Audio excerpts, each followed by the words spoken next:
Hello दोस्तों, आप लोगों से मैं कुछ गुफ्तगू करना चाहता हूँ आज।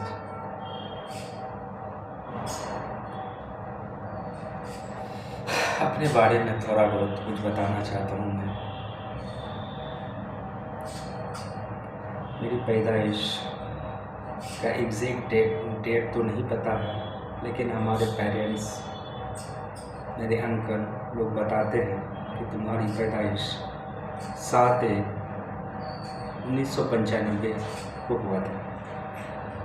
लेकिन कंफर्मेशन वाला डेट नहीं है, मतलब कंफर्म नहीं है कि एग्जैक्टली इसी डेट को हुआ था, मतलब डेट ऑफ बर्थ का पता नहीं। और लाजमी भी है क्योंकि हमारे पेरेंट्स पढ़े लिखे नहीं हैं।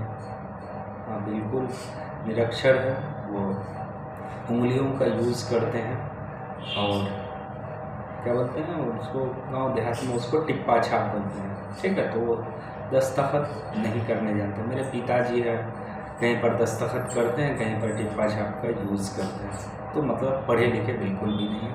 हमारे जो भी फैमिली से हैं वो बेसिकली किसान से ही बिलोंग करते हैं। तो हम मान करके चलते हैं मेरी पैदाइश 7 जनवरी 1995 ईस्वी को हुई। तो हमारी ज़िंदगी बस बिल्कुल ग्रामीण इलाके में हमारी पैदाइश हुई थी। कटिहार बिहार मेरा घर पड़ता है, वहाँ पर एक गांव है बांसवाड़ी, वहाँ पर मेरी वो परवरिश हुई। तो बस बहुत ज़्यादा वो लोग पढ़े लिखे थे नहीं, तो घर में बस यूँ ही ज़िंदगी चलता रहा। 95, 96, 97, 98, 99, 2000, मतलब ऐसे ही मतलब खेलते कूदते रहे। बचपना उम्र था, ठीक है, खेलते कूदते बीत गया समय। उसके बाद 2000 ईस्वी के बारे में थोड़ा बहुत हमको याद है। उस साल मेरे जो है दादाजी हैं, उनका तबीयत ख़राब हुआ था काफ़ी, और 2001 में आई थिंक मेरे दादाजी का डेथ हुआ था, और 2000 में जो मेरी सिस्टर थी उनका डेथ हुआ था। तो सिस्टर का नाम जैसे थोड़ा सा हमको इमोशंस हमको कि हम थोड़ा इमोशनल हो जाते हैं। एक्चुअली मेरी सिस्टर बहुत छोटी थी, हम उनसे थोड़े से बड़े थे। हम लगभग 5-6 साल के थे, वो 3 साल के थे शायद। तो उनको कुछ बीमारी था और हम भी बहुत छोटे ही थे।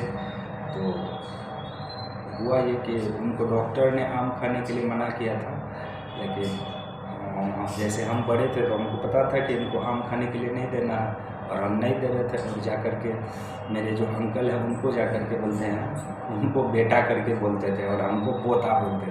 मेरी सिस्टर बहुत मजाकिया टाइप की थी। तो उन्होंने क्या है कि जा कर के बोलते हैं कि ये अजहर जो है आम का वापस हो, मतलब अपने लैंग्वेज में कि वो बोल रही थी जा कर के कि अजहर हमको आम खाने बोल रहा था, जबकि हम मना कर रहे थे, ठीक है। तो ये क्या था, अभी याद आता है, जैसे ही उनका डेथ हो गया था, उनको वो खसरा वाला बीमारी हो गया था। डॉक्टर के यहाँ लेके गए थे, तो वहाँ पर जैसे ही लेके गया सीरियस, उस समय शायद पैदल गए थे हमारे जो भी मम्मी पापा डॉक्टर के पास। जो मेन डॉक्टर थे वो थे नहीं, तो वहाँ पर उसको जो है पानी चढ़ा दिया गया। वो मेरी बहन बोल रही थी कि पानी में चढ़ाया जाए, ठीक है, लेकिन चढ़ा दिया। और उनका इत्तेफाक से जो है वो बोल रही थी कि मर जाएंगे। तो वाकई में मेरे बहन जो है वो मर गए। और हम लोग पैदल ही, हमारा एरिया है 1200, वहाँ से करीब 8-10 किलोमीटर घर आए। उसके बाद और रास्ते में ही पता चल गया था गाँव वाले को कि मर गया, तो हम लोगों को पता चल गया, फिर घर लाए। तो हम लोग काफ़ी रो रहे थे, तो वो इंसिडेंट थोड़ा बहुत याद है, उस समय का चला। तो इस तरह हमारी ज़िंदगी चलती रही। 2003 का समय है, और हमारे अंकल थे मेरे चाचा, तो वो थोड़ा बहुत हम लोगों को पढ़ाया लिखाया करते थे। तो हम लोग थोड़ा बहुत घर में पढ़े हुए थे, हिंदी वगैरह के बारे में पढ़े हुए थे। तो फिर हमारे ही पास में एक स्कूल था, वहाँ पर हमने गया, वहाँ पर से हमने पढ़ाई की, थोड़ी बहुत पढ़ाई की। 2003, 4, 5 इस तरह से पढ़ाई की, 7 तक पढ़ाई की। और घर वाले ने बोला कि तुम जो है कुछ दिन के लिए दीनी तालीम को जो है हासिल कर लो, और जो है दीनी तालीम हासिल करने के लिए तुम जो है थोड़ा सा बाहर चल जाओ। और मैंने फिर कलियर शरीफ का रुख किया अपने भाई के साथ, भाई साहब है उनके साथ मैंने वहाँ पर गया। 1 साल पढ़ाई की, थोड़ी सी दीनी तालीम हासिल कर ली। उसके बाद 7 से 8 में थे, और लगभग मई जून आई थिंक मार्च अप्रैल इसके आसपास, मतलब रमज़ान से पहले ही हम लोग 2008 में आ चुके थे। एग्जैक्ट डेट हमें याद नहीं है, ठीक। तो हम लोग रमज़ान से पहले आ गए। तो उसके बाद फिर हमने डिसाइड किया, क्योंकि हमारे गार्जियन पढ़े लिखे नहीं थे, तो कोई भी ड्रीम्स हमारे माइंड में अब तक आया नहीं था जेन्युइनली कि हमें लाइफ में क्या करना है, नहीं करना है। लेकिन फिर भी वो गार्जियन लोगों को पता नहीं था कि इसको क्या कराना है, नहीं मदरसा में पढ़ाना है, स्कूल में आगे कंटिन्यू करना है, उनको पता नहीं था। तो हमने फिर जो है वहीं पर हमारे आसपास में एक स्कूल हुआ करता था, वो वाला जो हम बचपन में पढ़े थे वहाँ पर छोड़ दिए। उसके बाद फिर हमने फिर अपने ही आसपास में ही स्कूल था, बिहार बोर्ड का बेसिकली, तो वहाँ पर जाकर के मैंने 8 क्लास में एडमिशन ले लिया। वहाँ पर फिर कुछ पढ़ा। उसके बाद जो है कुछ दिन पढ़ाई लिखाई करने के बाद जो है आई थिंक 7 क्लास में था शायद, उसके बाद 7 की पढ़ाई की। उसके बाद जो है फिर 8 में हम चले गए, थोड़ा दूसरे जगह हट के थी, वो वहाँ से रिज़ल्ट अच्छा प्रोड्यूस हो रहा था, इसलिए हम वहाँ पर चले गए दोस्त के कहने पर। फिर वहाँ पर हमने वहाँ पर गया। फिर उसके बाद पहले हम पैदल जाया करते थे, पैर में कभी कभी चप्पल भी नहीं हुआ करता था, तो बड़ी परेशानी थी घर में। फिर जो है इस तरह का दुख सुख, मतलब बहुत ज़्यादा दुख था हमारा। वैसे हमारे पेरेंट्स लोग को अच्छे खासे मतलब जोरदार इंसान थे, लेकिन उनको पढ़ाई की अहमियत पता नहीं थी, इसलिए बच्चों के पीछे खर्च नहीं करते थे उनसे। तो किसी तरह वही है, कभी पैदल हम लोग स्कूल जाया करते थे, कभी चप्पल हुआ करते थे, कभी नहीं हुआ करता था। लेकिन थोड़ा बड़ा हुए तो फिर चीज़ें थोड़ा अपने हिसाब से लेने लगे, लेकिन फिर भी उस हिसाब से नहीं मिलता था। उस समय हमको एक वाक़या याद है, हम लोग मदरसा से वस्तानिया फ़ौकानिया ये सब कर रहे थे। मैंने फूफी के यहाँ आकर के एग्ज़ाम देने के लिए जाता था, तो मेरे पास एक ही पैंट था, और उसी पैंट को मैं सिल करके पहना करता था। वो जो ये वाला पार्ट है ना, वो जो जहाँ चैन लगता है, वो नीचे वाला पार्ट जो काफ़ी फट गया था, तो उसको बार बार सिल करके मैंने बोला था कि इनको पैंट भेज दीजिएगा, तो भेजे नहीं। फिर ऐसे ही चलते रहा, किसी तरह मेरी फूफी सिल जाती थी, और हम जो है वहाँ जा कर के उसको पहन करके एग्ज़ाम देने के लिए जाते थे। तो ये तो हो गया। उसके बाद जो है हमने जो स्कूल में गया था वहाँ पर 8 में एडमिशन लिया, उसके बाद 8 किया। उसके बाद हमसे पूछा गया था, हम एक टीचर थे सिविक्स के, नाम याद नहीं है, काफ़ी दिन भी हो गया, तो उन्होंने पूछा था आपको क्या बनना है, तो मैंने उस समय कहा था कि हमें टीचर बनना है। तो कहा कि अच्छी बात है, अच्छे से पढ़ाई करो, मेहनत करो, ठीक। बस मैंने यूँ ही बोल दिया था। वाकई में हमारा अपना ड्रीम जो होता है ना, बच्चे को उनके पेरेंट्स बहुत अच्छे हैं, पढ़े लिखे होते हैं, तो उनको वैसा माहौल मिलता है, वो खुद थिंक अबाउट कर लेता है कि हमें लाइफ में क्या करना है। तो इस तरह से चला। उसके बाद जो है उसके बाद 8, 9, उसके बाद 10th मैंने 2012 में अच्छे परसेंटेज से पास किया, यानी कि फर्स्ट डिवीज़न हुआ, तो काफ़ी हमको खुशी हुई थी। और उसके बाद जो फिर गैप मिलता है एग्ज़ाम के बाद, तो फिर मैंने दिल्ली का रुख किया था, कुछ इनकम हुआ, तो फिर हम आए, रिज़ल्ट देखे तो फर्स्ट डिवीज़न हुआ। फिर मैंने मिठाई वगैरह भी गाँव में बाँट दिया, तो काफ़ी खुशी हुई थी। फिर उसके बाद आगे का प्लानिंग ये था कि अब आगे क्या करना है, नहीं करना है, वो गार्जियन नहीं सोच पा रहे थे।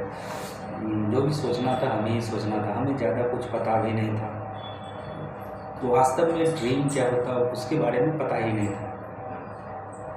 तो फिर जो है हमने घर में रहने लगा, डिप्रेस्ड थोड़ा सा। तो मेरे फूफा जी बोले कि तुम जो है कटिहार चल जाओ, वहीं से अपना तो पढ़ाई लिखाई वाला काम क्या करो, कंटिन्यू करो, ठीक है, और तुम बायोलॉजी ले लो, डॉक्टर बनने की तैयारी करो। तो वो बोल दिए, तो मैंने कहा ठीक है।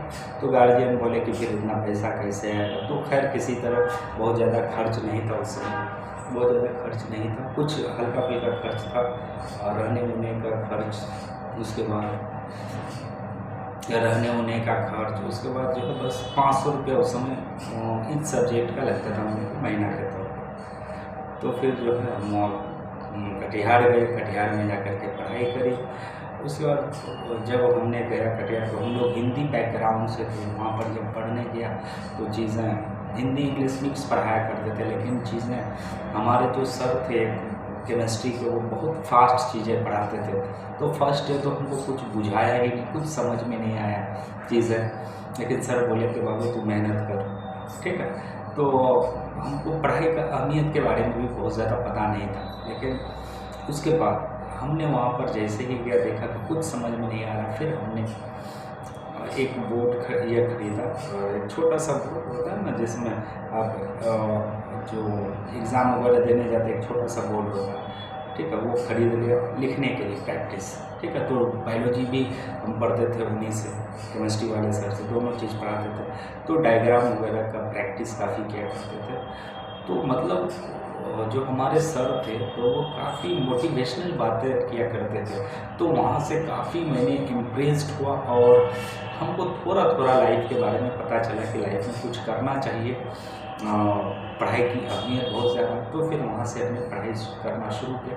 कुछ दिन तो 8-10 दिन 15 दिन हमको कुछ बुझाया नहीं, लेकिन फिर भी प्रैक्टिस करते गए। एक लड़का था, जिला टॉपर था, तो हम उनको देखते थे, तो हमको काफ़ी मतलब अपने अंदर एक अलग सा फीलिंग आता था कि ये लड़का सारा क्वेश्चन का आंसर क्लास में बता देते हैं, कोई भी चीज़ अगर पूछते हैं तो बता देते हैं। तो फिर मैंने उसके बारे में सर्च किया, तो जाना कि ये लड़का डिस्ट्रिक्ट टॉपर है। तो ऑब्वियसली उनको सारा चीज़ पता होगा, 10th लेवल का, 11th में आया तो उसके लिए चीज़ें आसान रहा। लेकिन मैंने बहुत ज़्यादा कहा कि मैं किसी से क्लासरूम में पीछे नहीं रह सकता, मेरे अंदर ये टेंडेंसी थी। तो फिर ऐसे तो काम नहीं होता। तो फिर मैंने वर्क करना शुरू कर दिया, काफ़ी वर्क किया, और 11th में जो है लगभग उस लड़के के बराबर हो गया।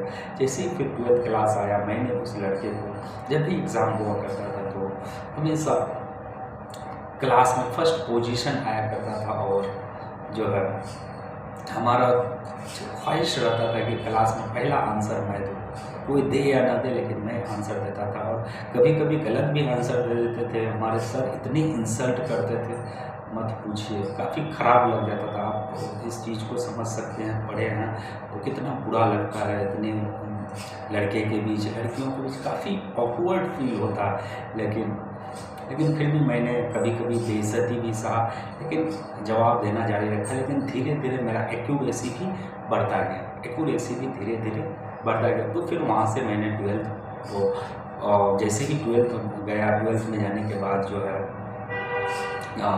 फिर मैंने जो है आगे, जैसे ही 12th कंप्लीट किया, 12th कंप्लीट कर मतलब 12th में गया, जैसे ही 12th में गया, वहाँ पर जाने के बाद जो है हमने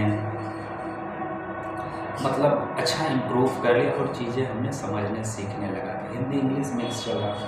तो फिर वो फाइनली जब लास्ट टाइम आया, और 12th का सेशन जैसे ही कंप्लीट होने वाला था, तो हम लोग लगभग ऑलमोस्ट सिलेबस कंप्लीट हो गया था। ऑलमोस्ट मैं बात कर रहा हूँ, तो ख़त्म हो गया था।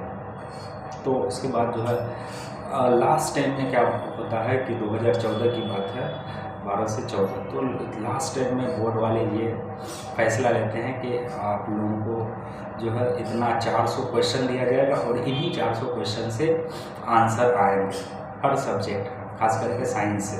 तो हम सब बच्चे एकदम विचलित हो गए, डेविएट हो गए, ये क्या कर रहा, हमने तो ये पढ़ा था, अब ये दे रहा, कैसे इसको टैकल करें।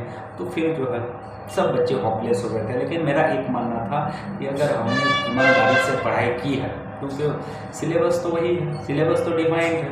अगर मोलैरिटी हम पढ़े तो वहाँ पर भी मोलैरिटी यही सब चीज़ आएगा। समझ रहे बात को? मैं ये कहना चाह रहा हूँ कि कोई भी बोर्ड वाले भी सिलेबस के अकॉर्डिंग ही चीज़ें दिया करेंगे ना। तो तो उससे घबराने की कोई ज़रूरत नहीं थी। हमको लगा कि काम और आसान हो गया, अब 400 ही पर फोकस करना। तो बहुत सारे बच्चे लेकिन विचलित हो गए, सोचा कि हम ये पढ़ लिए, ये पढ़े नहीं हैं, इतना कम टाइम में कैसे क्या करें। तो खैर जो भी हो, तो वही हुआ। हम लोग गए एग्ज़ाम देने के लिए गए। तो क्या था, मेरा एक ही फंडा था कि हम सब कुछ मिला करके पढ़ते थे। एग्ज़ाम देने गए, उसके बाद देने गए तो सारा पेपर, मतलब जैसे ही फर्स्ट डे हम लोग गए, बायोलॉजी का था आई थिंक, तो उस दिन गए तो देखे कि अब 400 क्वेश्चन से तो पूछा ही नहीं है, पूछ लिया कहीं और से। उसके बाद जो है फिर बच्चे हॉपलेस हो गए कि बोला कि 400 क्वेश्चन से पूछा गया और किया नहीं। तो इस तरह से बायोलॉजी का और इस तरह फिजिक्स का हो गया। उस एक दिन केमिस्ट्री का एग्ज़ाम हो रहा था, तो हॉल में जो भी इन्विजिलेटर होते हैं उनको थोड़ा केमिस्ट्री का नॉलेज था, तो वो पीछे से कुछ बच्चे पूछ रहे, काफ़ी अच्छे थे वो सर, पूछ रहे थे तो उनको बताने लगे, हमें भी बताने आया। तो हम बोले कि सर प्लीज़ आप आगे पीछे किसी और को बता दें, क्योंकि हमें जो है चीज़ें पता है, हम खुद लिख लेंगे। तो ये चीज़ हमको याद है अब तक, ठीक है। तो क्योंकि मैंने पढ़ाई काफ़ी अच्छे से की थी। खैर उस बार 2014 में वो मैं एग्ज़ाम दिया और हमको तो बहुत अच्छा खासा मार्क्स आता। हमारे सर जो थे उनको काफ़ी एक्सपेक्टेशन थी हमसे, और उनको पता था कि ये लड़का टॉप करेगा, बिहार में तो डिस्ट्रिक्ट टॉप जरूर करेगा। लेकिन उस साल थोड़ा सा आपको पता ही, तो वही वाला चीज़ हो गया, यहाँ से पूछा जाएगा यहाँ से, तो उस हिसाब से थोड़ा सा खराब हुआ। लेकिन मेरा साइंस स्ट्रीम में लगभग 76% था, मेरा बायोलॉजी में लगभग 60 समथिंग था, और केमिस्ट्री में 73 के आसपास था, और फिजिक्स में मेरा 86 मार्क्स था। तो ये हमको मार्क्स मिले थे, और इंग्लिश हिंदी में ठीक ठाक मार्क्स था। तो ओवरऑल हमको 65 पॉइंट समथिंग हमको मार्क्स आए। तो सर को मैंने बताया पहले, सर को, ये सर से मैंने पढ़ा था, काफ़ी उनसे लगाव भी था, अटैचमेंट था। तो उन सर से बोले कि सर मेरा तो रिज़ल्ट जिस हिसाब से आना चाहिए नहीं है, तो बताओ ना कितना है। तो उनको मैंने बताया, कहा कि मतलब 2014 के हिसाब से ये रिजल्ट तुम्हारा बहुत अच्छा है। तो वो क्लास में हमेशा बोला करते थे कि वो लड़का पढ़ने में अच्छा नहीं था, लेकिन बाद में काफ़ी अच्छा हो गया, पढ़ने में काफ़ी मेहनती था। तो वो हमेशा जो है एग्ज़ाम्पल दिया करते थे। तो ये चीज़ हो गया। और उस साल जो है बहुत सारे हमारे अच्छे दोस्त थे, ठीक है, तो वो लोग कोई सेकंड कर गया और मोस्टली तो फेल कर गए। और जो हमारा अपना कॉलेज था, जिस कॉलेज से थे, तो वहाँ पर मेरा कुछ लड़का कोटा से भी पढ़ते थे, तो वहाँ पर मेरा फर्स्ट या सेकंड पोजीशन था। तो ये सब था। फिर उसके बाद 2014 जैसे गुजर गया, अब आगे क्या करना है वहाँ पर। तो हमने उस साल नीट का भी मैंने एग्ज़ाम दिया था, फॉर्म भरा था। तो फिर मई में एग्ज़ाम होना था, एग्ज़ाम हम लोग का सेंटर पढ़ना पड़ गया था। और एग्ज़ाम देने गए, देखते हैं क्वेश्चन देखते हैं तो कुछ बुझे ही नहीं करता, ठीक है। तो फिर जो है एग्ज़ाम दे दिया, और मार्क्स जो है फिर काउंट किए, तो वही लगभग आई थिंक 50 या 100 नंबर के आसपास आया होगा नंबर, मतलब हमको एग्जैक्टली याद नहीं है उस एग्ज़ाम का। और ये बात है 2014 की, ठीक है। तो इस तरह से फिर उसके बाद तो मेरा तो सिलेक्शन हुआ नहीं था, और होना भी नहीं था, क्योंकि हम लोग हिंदी बैकग्राउंड से थे।